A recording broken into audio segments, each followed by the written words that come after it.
Arizona is home to 600,000 service members, veterans, and their families.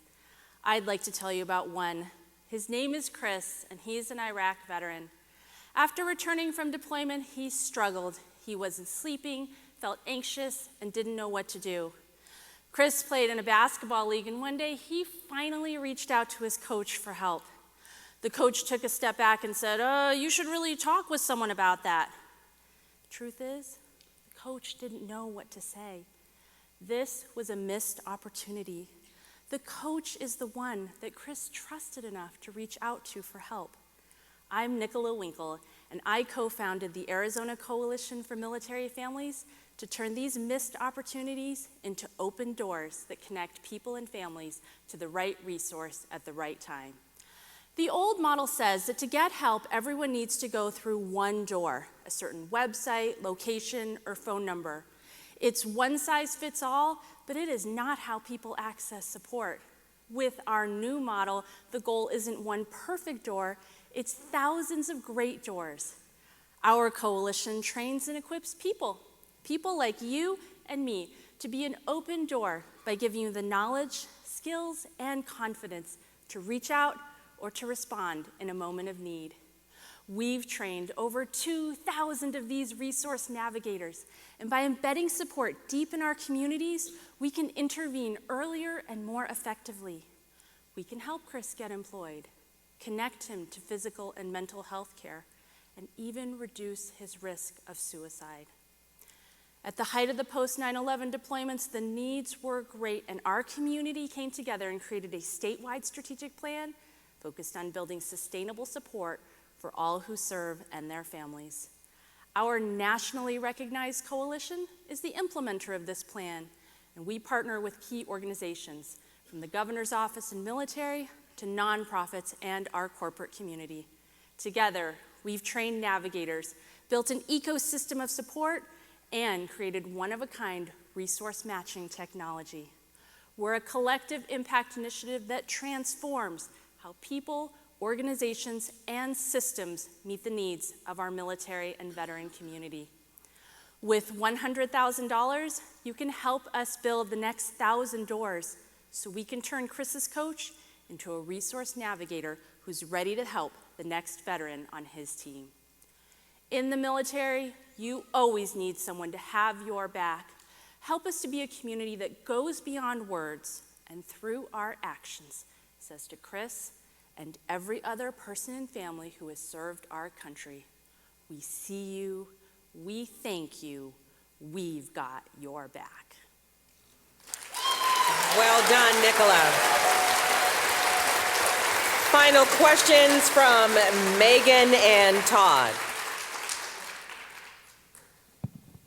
Thank you for that, and also thank you for serving the people who serve this country, so I really appreciate that. A couple questions for you. The first one was how do you develop the criteria that you use to train people who participate in your program and serve the veterans? Sure. Well, our goal is essentially to train the people who touch the lives of service members, veterans, and their families on a regular basis. So these are what you might call natural helpers.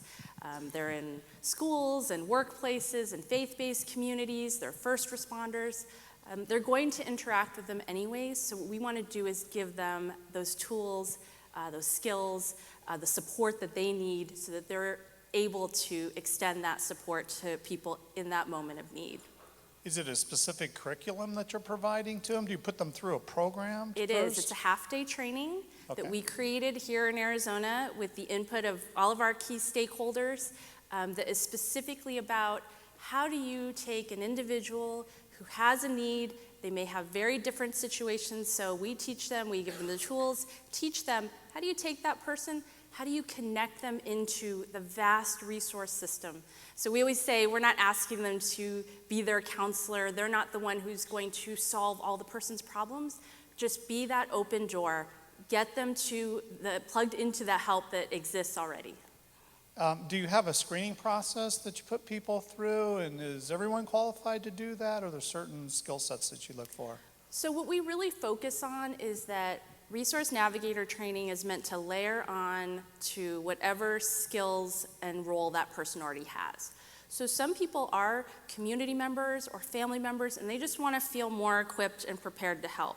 But others maybe have a mental health background, they are a first responder, they have their sort of professional training to do whatever they do, and what we do is give them the lens that helps them better understand the perspective of the people they're helping and makes them more effective in that interaction. Well, you certainly convey your passion for it, and I thank you. So. Thank you. Thanks, Tom. Hi. Thank you so much. This is so interesting. And I want to make sure that I understand what you're doing, because especially as a reporter, one of the things I'm always interested in is somebody not reinventing a wheel, but like using the resources we've probably already built in our state or in our community. So on one hand, it sounds like what you do, you're a little bit like how you teach everyone to do CPR, just in case I run across a person who needs 100 trash compressions a minute. You're welcome. Correct. Okay, so that's one thing. So like you're teaching everyone sort of like social CPR for military families and Exactly. veterans. Okay, two, but you're also a little bit like making human Google. Because maybe Google Yes. isn't the way for everyone to find what they need. They just need to talk about it after basketball. That's correct. And Okay. what we're really, the bigger picture of what we're doing is we are equipping the individual people, the resource navigators. We also work extensively with hundreds of organizations across the state, military, government, community. And then we also work on a systemic basis. So our goal is to get to the point where it doesn't matter where you enter the system, whether it's workforce, behavioral health, whatever it is, no matter where you enter, you can rely on a relatively consistent response and equipping to serve the needs of this population. Can we volunteer to become these people? Absolutely. All Every right, single you're person welcome in for this room that. can be You're a resource welcome for navigator. that. Thanks so much, Nicola. Nicola Winkle, Arizona Coalition for Military Families.